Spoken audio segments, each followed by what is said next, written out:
Deus te trouxe aqui hoje para te encher do seu amor. Eu não tenho dúvida a esse respeito. O Senhor quer te levar a ser golpeado pelo seu amor esta noite.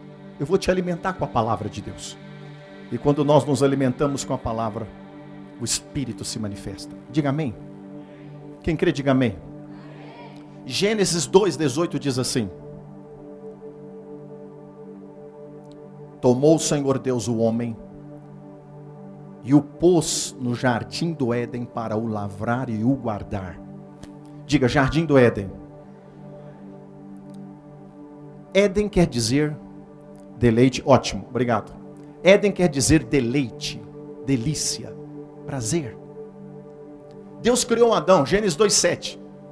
E o Senhor Deus criou o homem do pó da terra, e soprou em suas narinas fôlego de vida, e o homem foi feito alma vivente.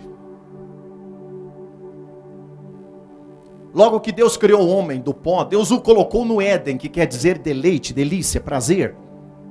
E Deus disse: governe, administre, cuide dessa beleza do Éden que eu te coloquei. Reine e governe sobre tudo. Só que o homem pecou e ele foi removido do Éden. Foi necessário que Cristo viesse ao mundo para trazer de volta o Éden, isto é, o lugar que Deus tem para mim, para você, para o homem, é uma vida de deleite, de prazer, de gozo, de satisfação, de paz e alegria. Diga amém. Houve a necessidade de Deus sacrificar o seu filho e trazê-lo ao mundo, para então sacrificá-lo. Gênesis 3,15, Deus profetizou lá no Éden, dizendo para a serpente: eis que porei inimizade entre ti e a mulher, entre a tua semente e a sua semente, e esta te ferirá a cabeça e tu lhe ferirás o calcanhar. Lá no Éden, Deus já fez uma promessa de que ele traria o seu filho Jesus ao mundo por descendência de mulher, como semente de mulher, e essa descendência que viria através da mulher esmagaria a cabeça da serpente. Passaram-se 4.000 anos aproximadamente, e Cristo veio ao mundo.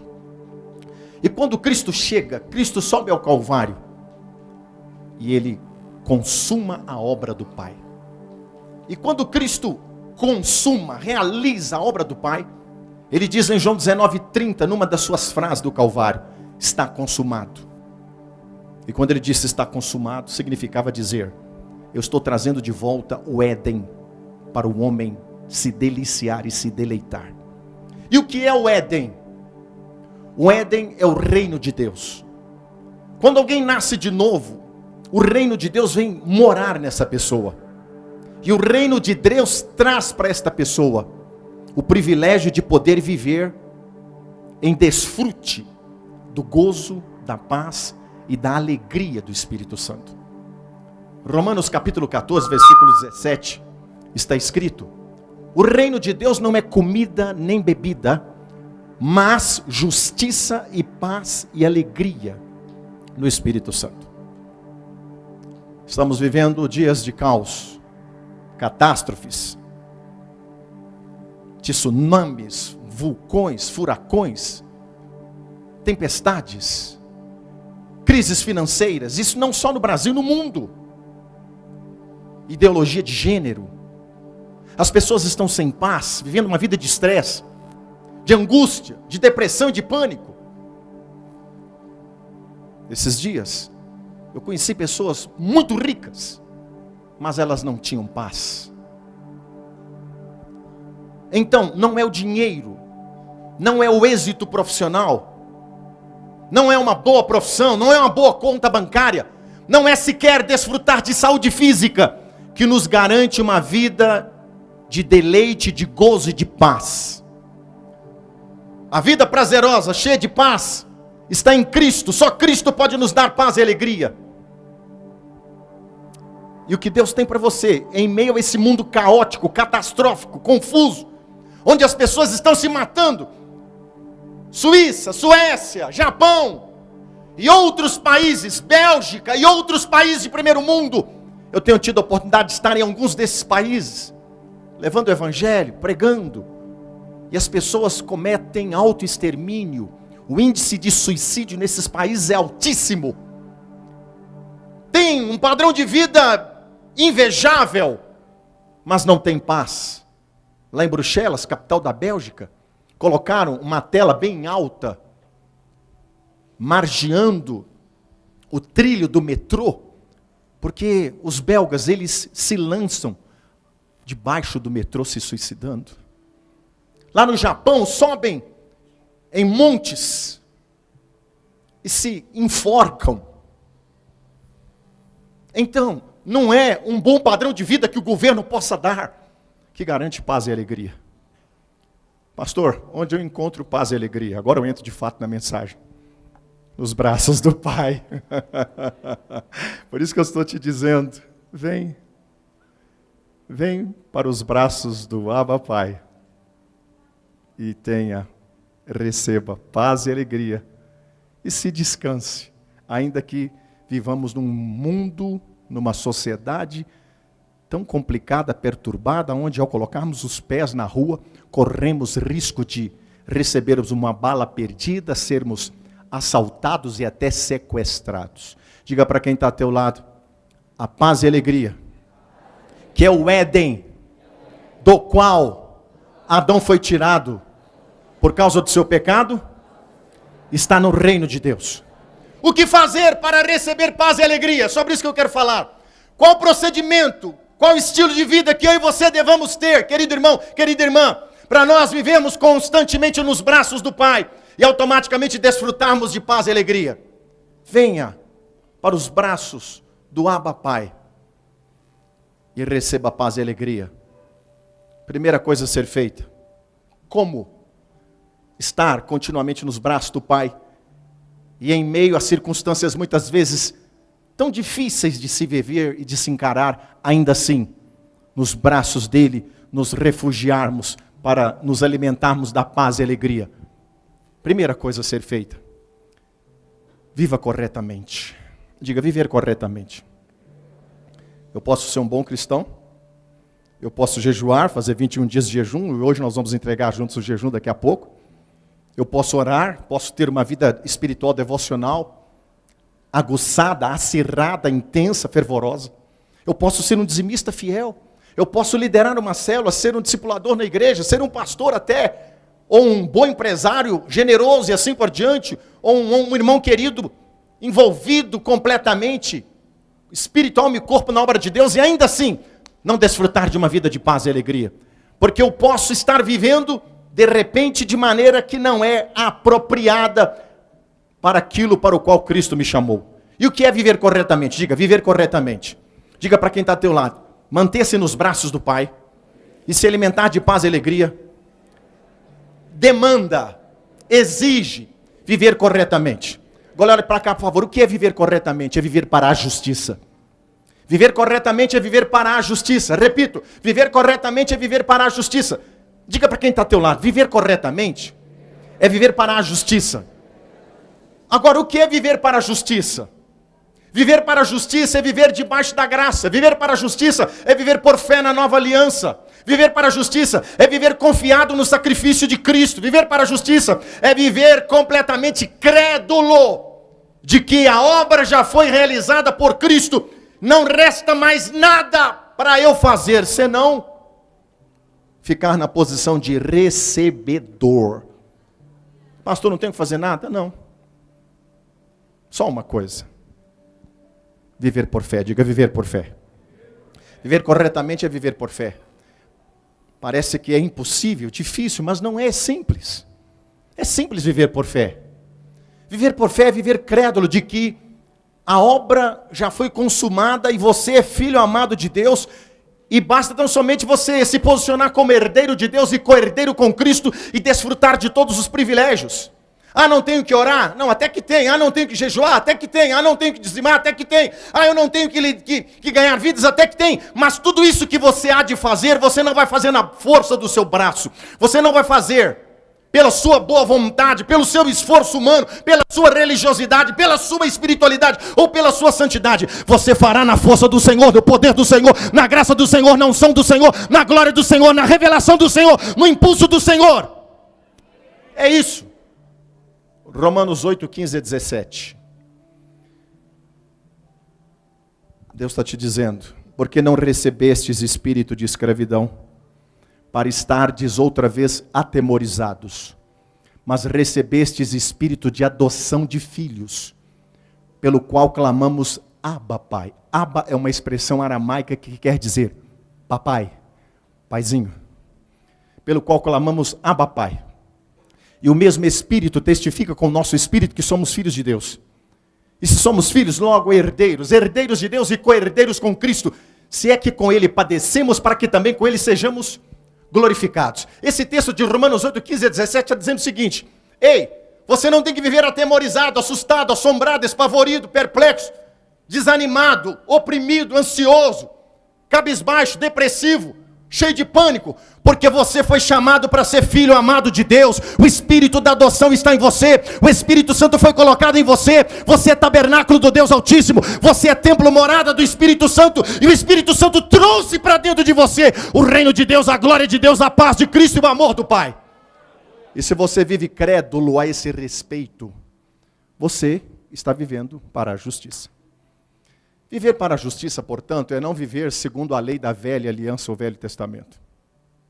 Viver para a justiça, que é viver de maneira correta, é viver, portanto, descansado nas promessas do Novo Testamento, que foram todas elas conquistadas por você através de Cristo na cruz. Romanos capítulo 14, versículo 17 diz assim: então o primeiro passo para viver nos braços do Pai e desfrutar de paz e alegria é, diga, viver corretamente. Romanos 14, 17 diz assim: RC e RA.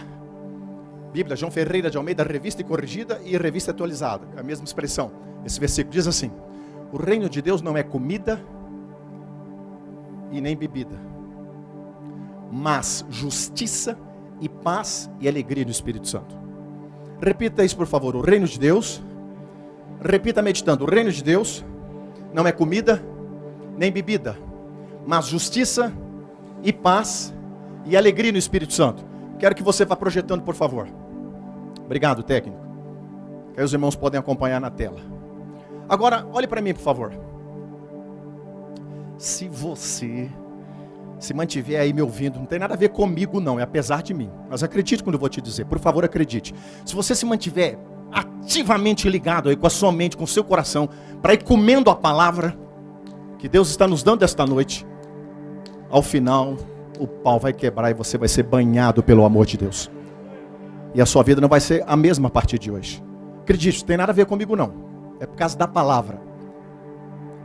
Este mesmo versículo, agora projete NTLH, por favor. Nova tradução da linguagem de hoje. Diz assim: porque o reino de Deus não é uma questão de comida ou de bebida, mas de viver corretamente em paz e com a alegria que o Espírito Santo dá. Diga uau! Vamos ler juntos, 1, 2, 3 já? Porque o reino de Deus não é uma questão de comida ou de bebida, mas de viver corretamente em paz e com a alegria que o Espírito Santo dá. Olha para cá, por favor. Então, o reino de Deus é RCRA. Não é comida nem bebida, mas justiça. Então, justiça está traduzido aqui na NTLH, na linguagem de hoje, que é viver corretamente. Então o que é viver corretamente? É viver confiado de que a justiça de Deus em Cristo já foi cumprida e você está livre de toda culpa e condenação. A doença não tem mais poder sobre a sua vida, os demônios estão debaixo das plantas dos teus pés, a maldição foi levada na cruz, o Espírito Santo mora dentro de você, e onde você chega reinando, pisando na cabeça do diabo, expulsando os demônios, curando os enfermos, libertando os oprimidos, proclamando o reino do Senhor e ganhando vidas para a sua glória. Isso é que é viver para a justiça.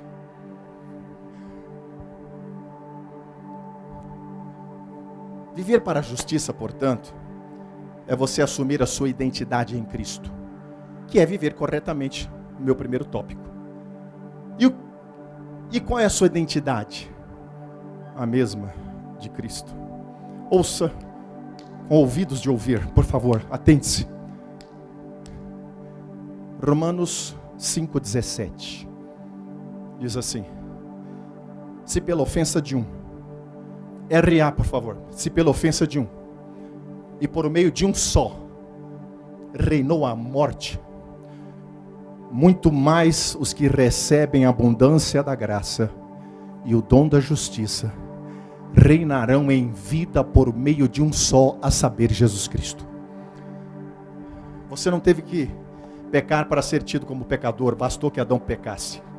Você também não teve que praticar justiça, cumprir a lei cabalmente, plenamente, integralmente, irrepreensivelmente, para ser tido como justo. Bastou que Cristo cumprisse a lei e atribuísse a você, como um presente de Deus, o dom da justiça.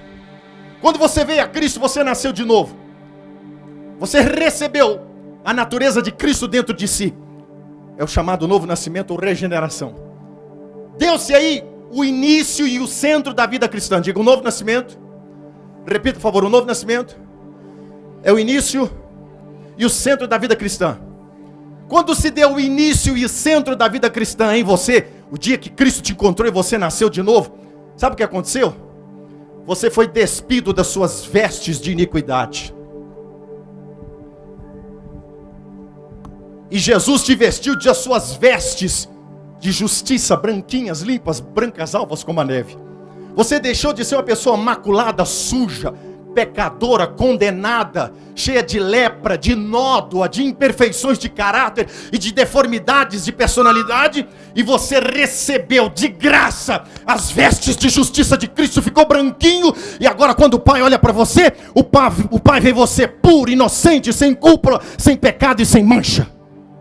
Quando você crê nisso de todo o seu coração, você passa a viver com essa mentalidade. Diga, a crença correta conduz ao viver correto.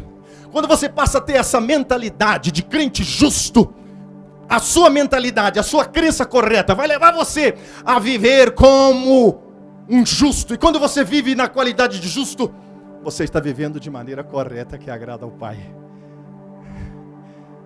E aí, você fica nos braços dele, porque ele abriga os que se posicionam em fé, crédulos que estão justificados. Então não é o muito orar e nem o pouco orar, não é o orar, não é o jejuar, não é fazer qualquer coisa que vai te fazer estar nos braços do Pai. A primeira coisa que você e eu temos que fazer é crer. Não estou com isso dizendo que você não deve orar, claro que temos. Orar é se alimentar da comunhão com o Espírito Santo. Com isso não estou dizendo que você não tem que jejuar, claro que precisamos, porque quando jejuamos, quebramos o nosso ego. Também não estou dizendo que não temos que dizimar, claro que temos, porque senão essas portas não podem se manter abertas e não podemos plantar mais igrejas. Também não estou dizendo que não temos que praticar boas obras, caridade, claro que temos, porque se o Espírito do amor em Cristo está dentro de nós, esse amor nos constrange a praticar coisas que são de Cristo. Quem entendeu, diga aleluia. Você foi chamado para reinar nesta terra, porque o dom da justiça, Romanos 5,17, foi dado. Então quando você crê desta forma, a crença correta conduz ao viver correto. Automaticamente você vive não só na legalidade como justo, mas também na praticidade. E a consequência de viver como justo é paz e alegria. O reino de Deus não é uma questão de comida ou de bebida, linguagem de hoje, Romanos 14,17, mas de viver corretamente, em paz e com a alegria que o Espírito Santo dá. Em paz, que paz é essa? É a paz de Cristo. João 16,33 disse Jesus, RC, tenho-vos dito isso, em mim tenhais paz. No mundo tereis aflições, mas tem de bom ânimo, eu venci o mundo. Ei, tenha bom ânimo, meu irmão. Jesus venceu o mundo para colocar você junto com ele como vencedor. Venceu o quê? Jesus venceu todas as coisas, o pecado, o diabo, os demônios, as crises, as enfermidades, os problemas, as dificuldades, para fazer você se assentar com ele à destra do Pai e te conceder o Espírito da vitória. Quem crê, diga amém. Então viver corretamente é viver com essa crença de que você é justificado pelo sangue, automaticamente não há condenação sobre você, não há culpa sobre a sua vida. E o primeiro sintoma, eu diria o principal, de quem está vivendo acreditando que Cristo já fez tudo por ele, e de que agora a sua posição é de recebedor, quem se apropria de fato disso pela fé, é alguém que desfruta de paz. Se eu não estou tendo paz, eu preciso me debruçar aos pés de Cristo, pedir-lhe misericórdia e graça e dizer: Senhor, limpa minha mente, tira toda a cegueira dos meus olhos e me dá espírito de sabedoria e revelação para que eu possa entender pela luz divina o que é viver para a justiça. Porque quem vive, ainda que crente salvo, vive atribulado e sem paz, e ansioso e perturbado, é porque ainda não teve revelação de que é justo em Cristo. Hebreus capítulo 11, versículo 1. Fé é o firme fundamento, fé é o firme fundamento das coisas que se esperam. E a prova das coisas que não se veem. Hebreus 11, 6. Sem fé é impossível agradar a Deus. É necessário que todo aquele que se aproxima de Deus creia que Deus existe e é galardoador daqueles que o buscam. Pastor, o que eu faço para ter fé? Uma única coisa. Agora eu chuto o balde e simplifico. Acredite que você é amado. Quanto mais você meditar no amor de Deus, cultivar essa verdade dentro de si, pregando para si mesmo ao amanhecer, ao entardecer, ao anoitecer: eu sou amado demais. Papai me ama demais. Papai me ama tanto que ele não poupou Jesus, ele o enviou à cruz para morrer no meu lugar. Eu sou amado demais. Jesus Cristo me ama demais. Jesus Cristo me ama tanto que ele tomou o meu pecado no meu lugar e recebeu a punição do meu pecado sobre si na cruz. Eu sou amado demais. O Espírito Santo me ama demais, me ama tanto que eu, um comedor de arroz e feijão, imperfeito como sou, nem por isso ele deixou de habitar em mim. Eu sou o templo, a morada, o santuário, a habitação, a residência, a casa terrena do Espírito Santo. E onde eu chego, o Espírito Santo chega comigo. Onde eu passo, o Espírito Santo passa comigo.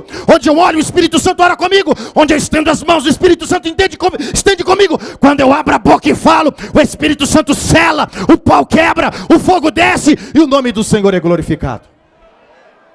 Quem entendeu o que é viver corretamente, diga aleluia. Ah, como eu gostaria de ficar nisso aqui, mastigando e moendo isso mais uma hora, mas o tempo não me permite. Segundo e penúltimo passo, para vir e permanecer nos braços do Abba Pai. Abba. E desfrutar de paz, que é o principal, primeiro e maior sintoma de quem está vivendo da nova aliança, caminhando debaixo da graça de Deus, que é Cristo, e não debaixo da lei, que culpa, condena e tira a paz e a alegria. Segundo, diga: não entristecer o Espírito Santo.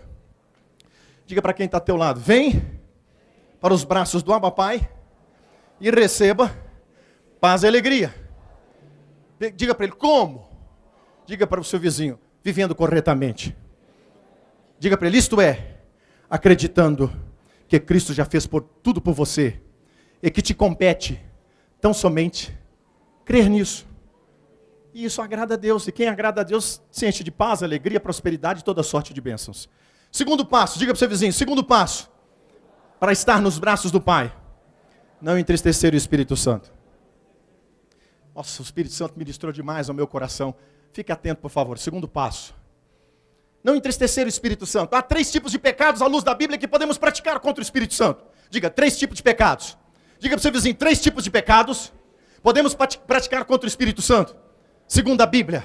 Diga para ele: primeiro, entristecê-lo. Diga: segundo, diga para o seu vizinho, resisti-lo. E terceiro, apagá-lo. Eu não tenho tempo para falar sobre o que é resistir o Espírito Santo, tão pouco o que é apagar, mas eu vou falar aqui agora sobre o que é entristecer o Espírito Santo. Não entristeça o Espírito Santo. Para eu viver, você nos braços do Pai, não só devemos viver de maneira correta, mas em segundo lugar, que é viver com fé na justiça, viver com fé acreditando que Cristo fez doença, então a doença não pode permanecer no meu corpo e na minha alma. Eu tenho que desfrutar de saúde. Eu tenho que viver corretamente é crer na justiça, crer que a maldição Jesus levou sobre si na cruz, então maldição, miséria, pobreza não pode permanecer na minha vida. Isso é crer na justiça. Vem o problema, vem a luta, eu vou clamar, eu vou jejuar, eu vou orar, eu vou expulsar os demônios e vou crer que eu sou abençoado, mais que vencedor, porque Cristo, que é a justiça, já me deu tudo de graça. Segundo passo, não entristecer o Espírito Santo. Efésios capítulo 4, versículos 29 a 32, RC, por favor. Acompanhe, por gentileza. Não saia da vossa boca nenhuma palavra torpe, mas só a que for boa para promover a edificação, para que dê graça aos que a ouvem. Efésios 4:30 agora. E não entristeçais o Espírito Santo de Deus, no qual estáis selados para o grande dia da redenção. 31 e 32 agora de Efésios 4. E toda amargura e cólera e ira, e toda amargura e ira e cólera e gritaria e blasfêmias seja tirada de entre vós. Antes, sede uns para com os outros benignos e misericordiosos, perdoando-vos uns aos outros como Deus vos perdoou em Cristo. Diga comigo, por favor, a Bíblia explica a própria Bíblia. Muito bem. Não entristecer o Espírito Santo, está lá em Efésios 4:29, volte o 29, por favor. E não saia da 29, não saia da vossa boca nenhuma palavra torpe, mas só que for boa para promover a edificação, para que dê graça aos que a ouvem. Palavra torpe no original grego, você sabe, o idioma humano mais expressivo que existe na terra é a língua grega. Por isso o Espírito Santo usou a língua grega e inspirou os autores do Novo Testamento a escreverem em grego.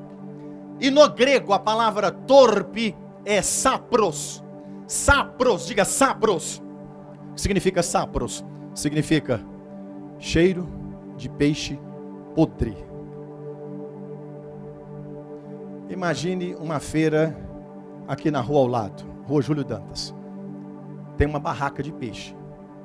Ao final da feira, lá pelas 13, 14, 15 horas, vem um caminhão-pipa da prefeitura e lava a rua. Amanhã de manhã a gente passa na Rua Júlio Dantas aqui ao lado, a gente sente cheiro de peixe podre.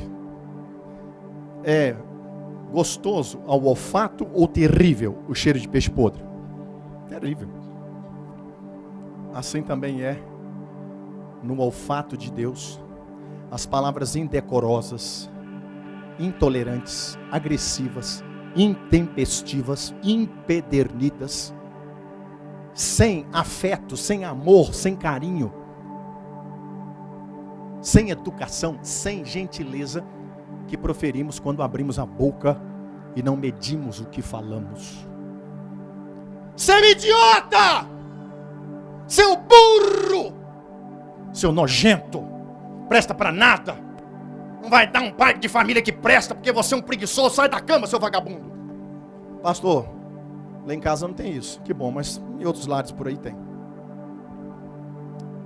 A esposa fala para o marido: você é frouxo. O marido fala para a esposa no momento de briga, de guerra, de contenda: maldita a hora que eu me casei com você. O líder fala para o líder em treinamento: aqui na Dino Santo André não acontece isso, graças a Deus. Eu acho que eu fiz a escolha errada. Você é infrutífero, você é infrutífero. O pastor fala para a ovelha: essa ovelha não tem jeito. É melhor ela ir para o mundo, apanhar na cara pelo diabo, e depois, quem sabe, quebrantada em sofrimento, ela volta. Eu peguei pesado, né? Não peguei? De propósito, mas a gente pode ser mais sutil, politicamente correto. Esse negócio de ser politicamente correto tem nada a ver com o cristão. O cristão fala é e não é de acordo com a Bíblia, amém? E a gente pode se destratar. Quando a gente usa de amargura, quando a gente está com amargura, que é azedume na alma, a gente fecha a cara, a gente trata alguém com desdém, a gente não trata a pessoa com devido respeito.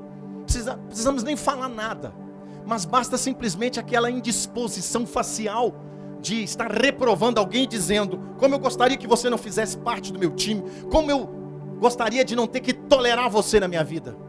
Essas coisas estão lá dentro do quadro de: e toda amargura, e ira, e cólera, e gritaria, e blasfêmia seja tirada de entre vós. Efésios 4:31. Antes, Efésios 4:32, sede benignos e misericordiosos, perdoando-vos uns aos outros, como Deus em Cristo vos perdoou. Então tudo aquilo que nós fazemos, que prejudica a comunhão cristã, que prejudica a edificação do irmão, nós estamos trabalhando de forma que entristecemos o Espírito Santo, porque nós não podemos pegar um versículo isolado, nós pegamos todo o capítulo e todo o livro e todo o contexto da Bíblia para tirar conclusões. Então, a maneira que nós mais entristecemos o Espírito Santo é quando proferimos palavras torpes, quando somos indecorosos com o que falamos, quando usamos de gritaria, de amargura, de azedume, de falta de paciência e de tolerância no relacionamento uns com os outros. Vou repetir, Efésios 4, 29 a 32. Repete, por favor, aqui, técnico. 4, 29 a 32. Não saia da vossa boca nenhuma palavra torpe, mas só que for boa para promover a edificação. Se alguma palavra que sai da minha boca não promove edificação, ela tem que ser banida do meu vernáculo, do meu vocabulário, do meu dicionário. Antes, tem que sair palavras que promovam edificação, que dê graça aos que ouvem. Se eu falo alguma palavra que não dá graça, se eu uso no meu dicionário, Dênio Fernando Lara, alguma palavra que não promove edificação, ela vai promover destruição. Ela tem que ser banida, ela tem que ser arrancada, espezinhada, amaldiçoada e queimada do meu dicionário Dênio Lara. Antes, sede uns para com os outros benignos e misericordiosos, perdoando-vos uns aos outros, como Deus em Cristo vos perdoou. Efésios 4, 32. O meu relacionamento com os meus irmãos, com minha esposa, com os meus filhos, com meus genros, com as minhas noras, com os meus netos, com você, com os pastores das igrejas que eu supervisiono e com quem quer que seja, com meu vizinho e até com aquele que fala mal de mim. Tem que ser um relacionamento que ele veja em mim benignidade e misericórdia. Benignidade vem do grego harístotes. Harístotes, benignidade do grego significa não provocar dor, não provocar mágoa em outrem, não machucar as emoções de ninguém. Agora eu salto de Efésios capítulo 4, versículos 29 a 32, para respaldar em outro livro da Bíblia, que o que entristece o Espírito Santo são as palavras mal faladas e as atitudes de julgamento e de discriminação que às vezes há no nosso meio. E eu sempre estou me policiando e me dizendo: Dênio, seja benigno, seja misericordioso, bota freio na sua língua, cuidado com o que você fala, não tem uma cara de gato que comeu canário. Sabe que cara de gato que comeu canário? Você sai de casa e volta. Quando você volta, a gaiola está sem o passarinho, sem o canário belga. Aí você procura o gato, ele está com cara de gato que comeu canário. Assustado, cara feia. Sorria, meu irmão. Parece que vocês estão tão sérios. Vou contar até 3 para aliviar um pouco aqui o clima. Quando eu disser 3, por favor, os 7 melhores aleluias de hoje. 1. Quem está comigo, diga amém. 2, 3.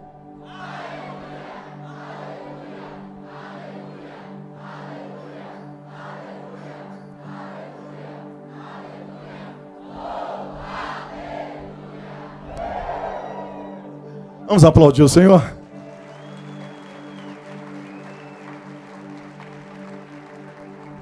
Agora eu vou para o livro de Romanos, capítulo 14. E o versículo 3, atente por favor. Eu quero ser rápido. O versículo 3 diz assim: o que come, RC por favor. RC por favor. O que come, não despreze o que não come. E o que não come, não julgue o que come. Porque Deus o recebeu por seu. Havia uma contenda na igreja dos romanos, acerca do pode ou não pode comer carnes. As carnes vendidas nos açougues eram sacrificadas a ídolos, portanto a demônios. Os irmãos fortes na fé da igreja romana diziam: eu oro, Deus santifica e eu como e não passo mal. Não fico endemoniado, não perco o sono e vivo em paz e alegria. Mas os irmãos fracos na fé daquela igreja diziam: não coma, você é um carnudo, você não discerne as coisas de Deus, você não tem temor. Então os que comiam desprezavam os que não comiam, dizendo: são frouxos e fracos na fé. Os que não comiam, porque achavam que não podiam comer, julgavam os que comiam, dizendo que eles eram carnais. Então Paulo escreve dizendo, para resolver esse problema de litígio, de contenda, de falatório, entristecendo o Espírito Santo, palavras mal faladas de uns para com os outros. Os fortes na fé discriminando os fracos na fé. Os fracos na fé, julgando os fortes na fé. A gente faz isso por, sobretudo, palavras. E aí Paulo descreve e esclarece dizendo, Romanos 14, verso 3. O que come não julga o que não come. Desculpe. O que come não despreze o que não come. E o que não come não julgue o que come. Porque Deus o recebeu por seu. Agora, por favor, saia da RC nesse mesmo versículo, Romanos 14, verso 3, e pule para RA. Lá no final do versículo, a RA diz assim: porque Deus o acolheu. Recebeu por seu, quer dizer, acolheu nos braços do Abba Pai. Agora salte para NTLH, Romanos 14, 3, o mesmo versículo.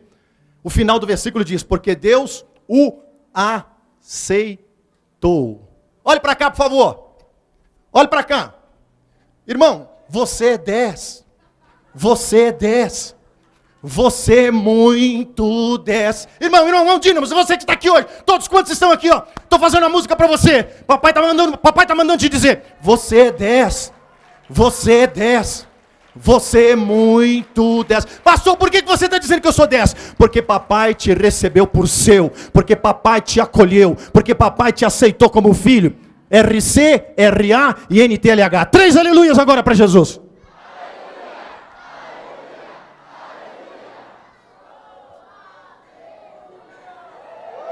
Agora, olhe para mim, por favor. Já que papai te recebeu por seu, te acolheu e te aceitou, o seu irmão também, papai fez o mesmo por ele.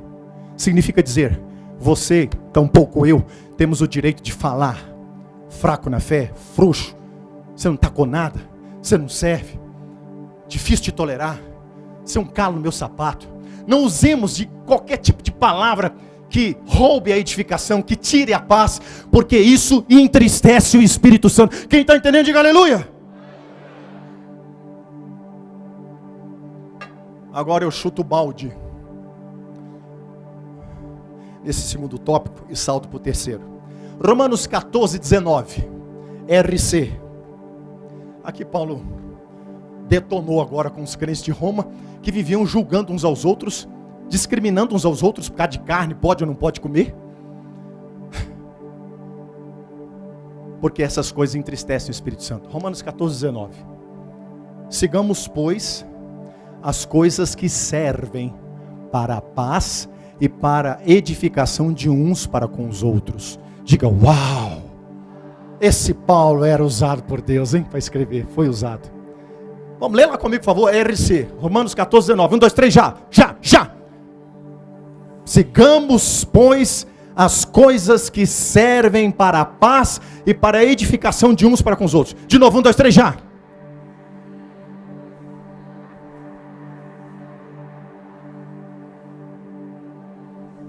Essa não é RC não, não é não. Ele está me pedindo desculpa lá. Por favor, bote a RC. Você não tem RC aí?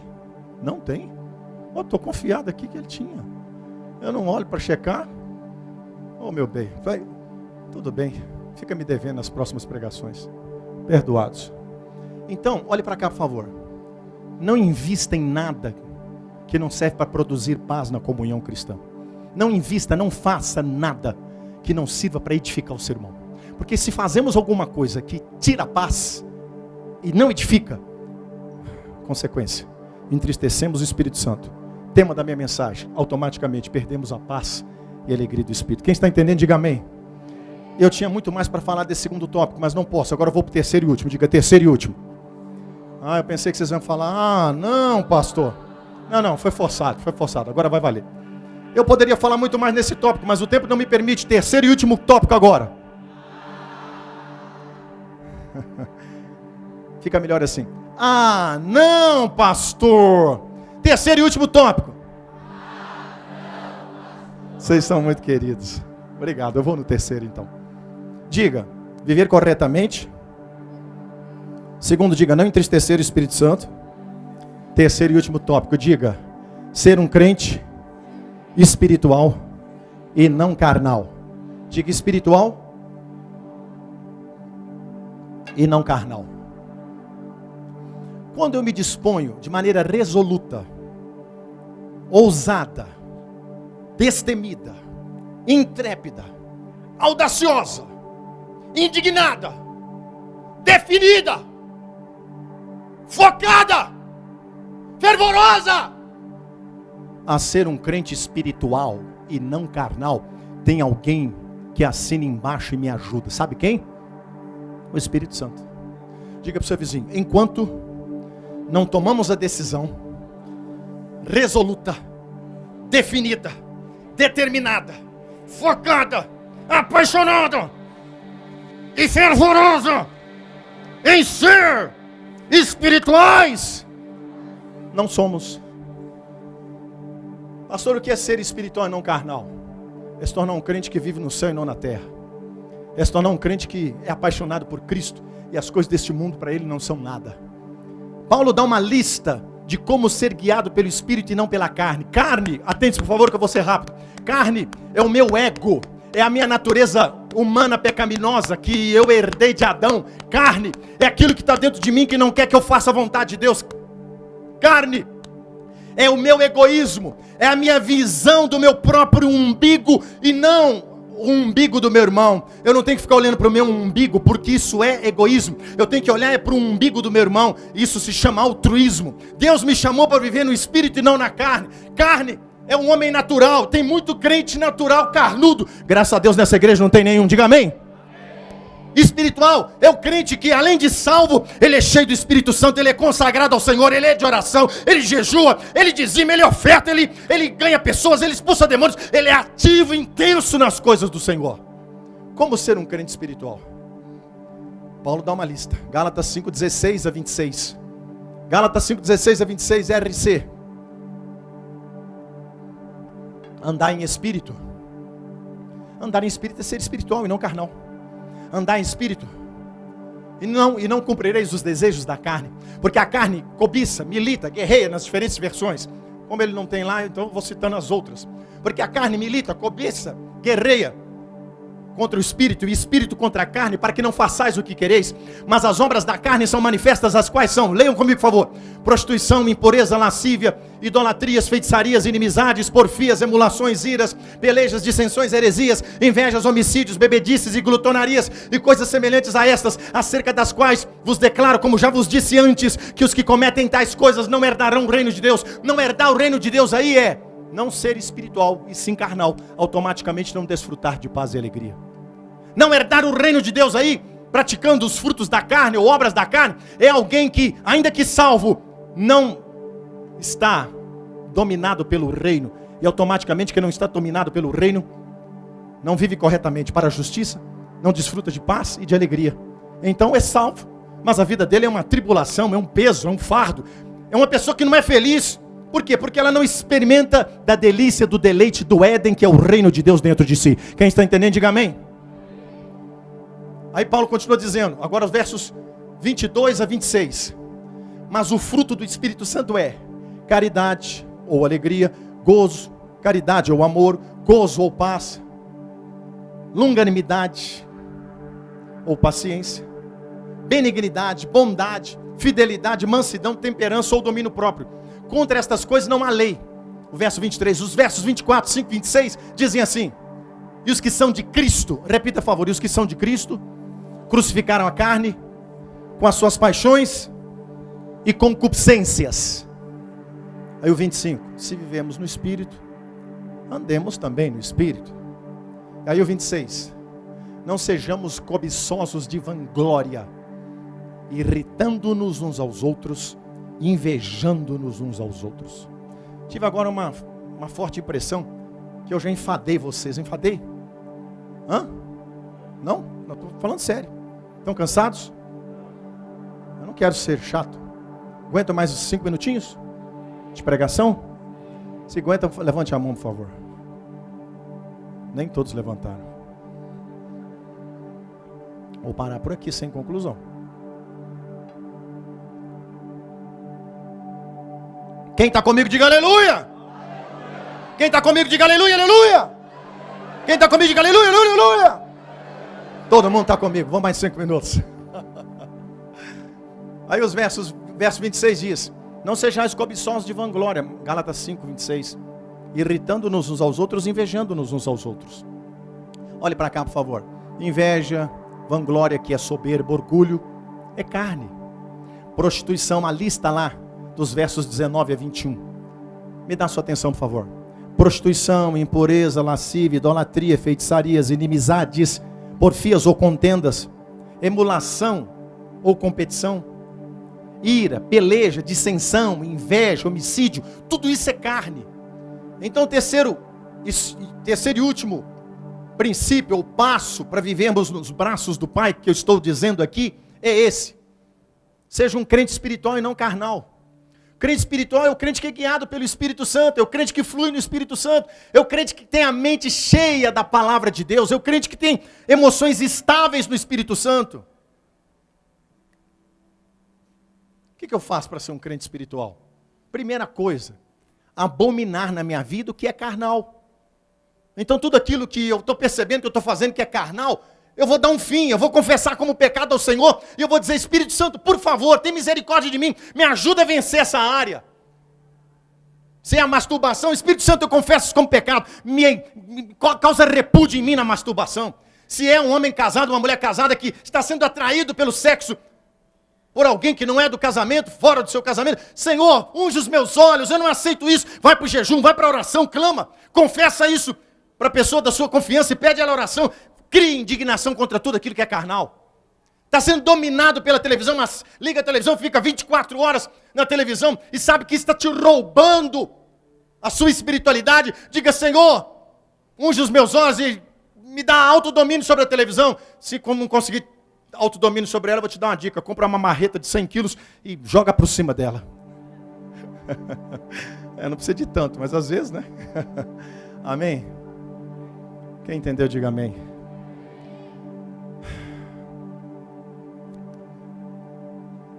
Nós nos tornamos crentes espirituais.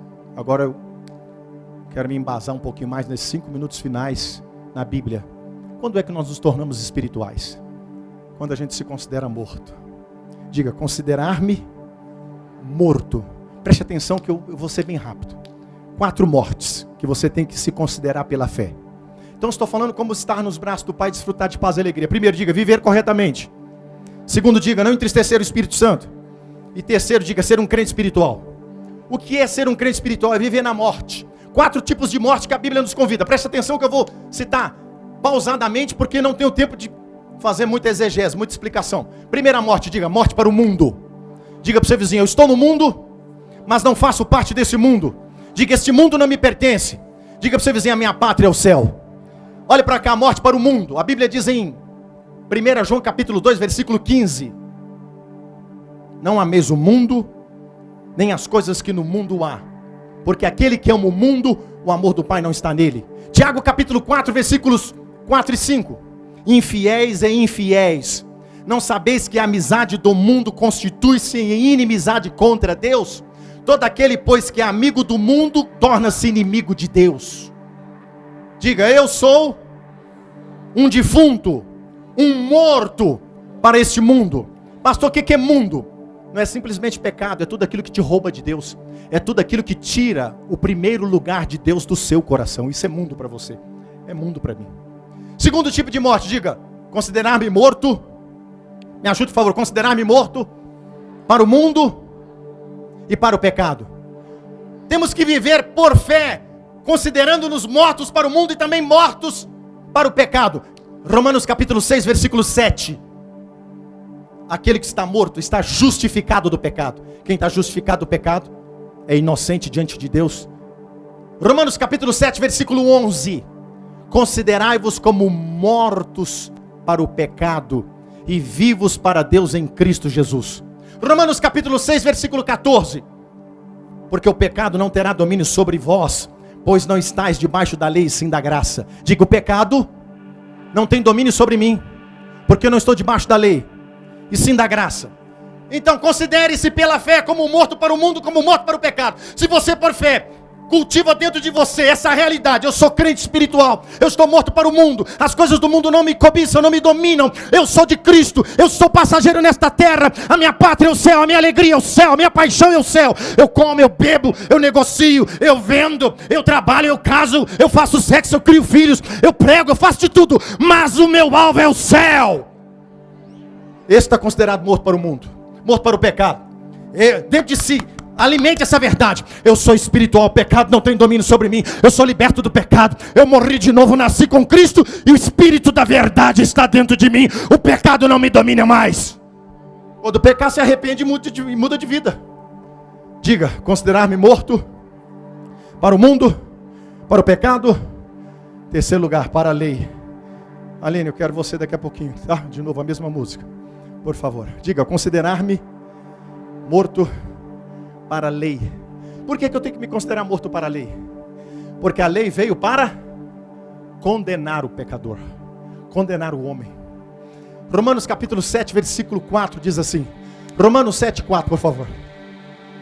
Assim, meus irmãos, estais mortos para a lei, pelo corpo de Cristo, para que sejais doutro, a saber, daquele que ressuscitou dentre os mortos. Ei, a lei do marido tem domínio sobre a esposa enquanto ela vive. Paulo fala disso em Romanos 7, versículo 1 até o 4. Mas morto o marido, Paulo diz aí em Romanos 7, a partir do verso 1.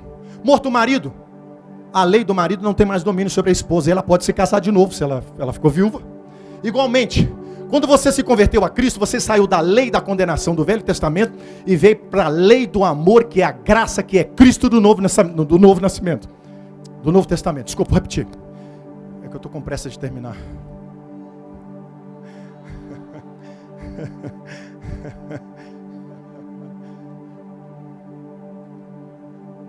Quando você se converteu a Cristo, você nasceu de novo e você foi tirado de debaixo da lei do Velho Testamento que te condenava. E você veio para a lei do Novo Testamento, que é o amor, é a graça.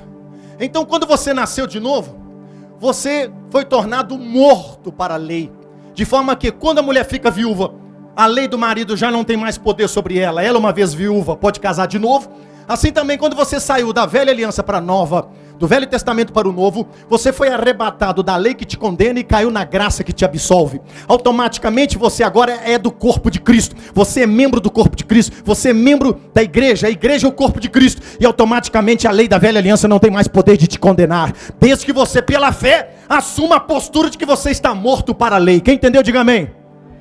Diga para o seu vizinho, eu declaro que você está morto para o mundo, para o pecado e para a lei.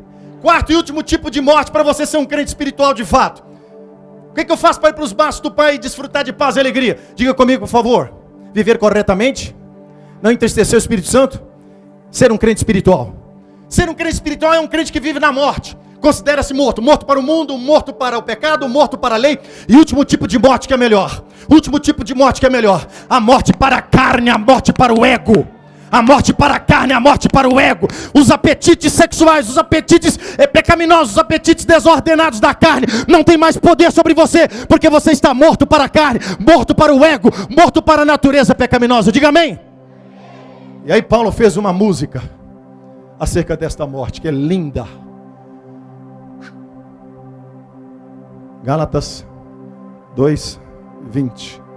A morte da carne, a morte do ego, a morte da velha natureza. Já estou crucificado com Cristo. Vivo não mais eu, mas Cristo vive em mim, Aline.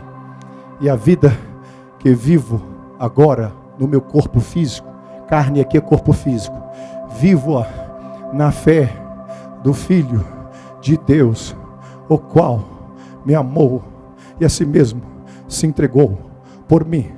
Já estou crucificado com Cristo. Vivo não mais eu.